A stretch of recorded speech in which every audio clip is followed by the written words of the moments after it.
पहलगाम आतंकी हमले के बाद सोमवार को जम्मू कश्मीर विधानसभा का 1 दिवसीय विशेष सत्र बुलाया गया। सोमवार को विधानसभा की कार्यवाही शुरू होने के बाद पहलगाम आतंकी हमले में मारे गए लोगों को श्रद्धांजलि दी गई। इस दौरान 2 मिनट का मौन रखा गया।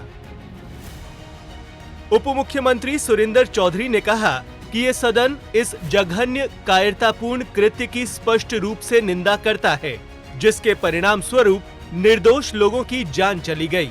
ये सदन पीड़ितों और उनके परिवारों के साथ पूरी एकजुटता के साथ खड़ा है। जम्मू कश्मीर की सिक्योरिटी, जम्मू कश्मीर की सुरक्षा, जम्मू कश्मीर के लोगों की चुनी हुई हुकूमत की जिम्मेदारी नहीं है, लेकिन तब भी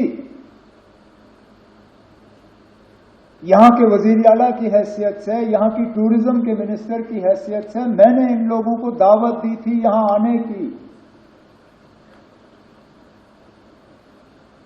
मेजबान होते हुए मेरी जिम्मेदारी थी कि सही सलामत मैं इन्हें यहां से वापस भेजूं। नहीं भेज पाया।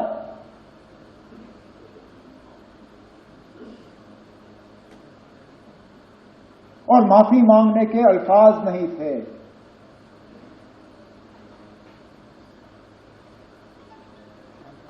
क्या कहता हूं उनको,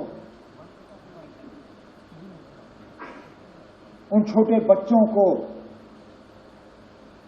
जिन्होंने अपने वालिद को खून में लपेटा हुआ देखा, उस नेवी अफसर की विधवा को जिनको शादी हुए ही चंद दिन हुए थे।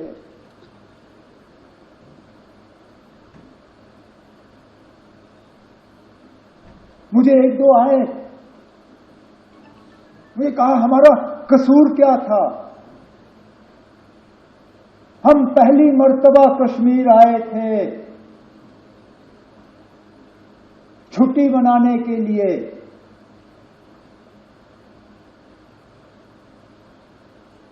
और इस छुट्टी का जिंदगी भर अब हमें खमियाजा भुगतना पड़ेगा। This House commend the people of Jammu and Kashmir for their extraordinary display of unity, compassion and resilience in the aftermath of attack, the peaceful demonstration across town and villages, and the spontaneous outpouring of moral and material support towards tourists, reaffirm the people's steadfast commitment to peace, communal harmony and the rule of law.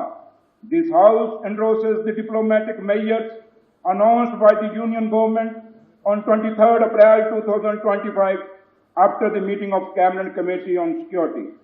This House is mindful of the sinister design behind the selective targeting of the victims of this attack. It appeals to all sections of the society and in particular the media to not fall victim to this sinister plot by irresponsibly inflaming passions. The need to remain united in the face of this attempted division cannot be overemphasized. This House earnestly appeals to the governments of all states and union territories of India to ensure the safety, dignity and well-being of Kashmiri students. BJP सांसद गुलाम अली खटाना ने कहा कि सबसे बड़ी बात यह है कि कश्मीर के नागरिक चट्टान की तरह पीड़ितों के साथ खड़े हैं। ये एक बहुत बड़ी बात है। भारत देश है, बड़ा देश है। बेशक पाकिस्तान हमारे साथ ही आजाद हुआ था, लेकिन उसने ठेकेदारी करी है, हमने इंफ्रास्ट्रक्चर डेवलप करा है, हमने ह्यूमन रिसोर्स डेवलप करा है। अब वो भूखमरी का शिकार है, ये बुखलाहट है। बाकी उसको जो खूनख्वार उसने जो खौफनाक मंजर पहलगाम में है, परपेट्रेटर्स को बख्शा नहीं जाएगा। काबिले गौर है कि 22 अप्रैल को आतंकवादियों ने अनंतनाग जिले के पहलगाम के ऊपरी इलाकों में स्थित एक लोकप्रिय पर्यटन स्थल बैसरन में गोलीबारी की थी, जिसमें 26 लोग मारे गए, जिनमें से ज्यादातर दूसरे राज्यों से आए पर्यटक थे। सूर्या समाचार के लिए ब्यूरो रिपोर्ट।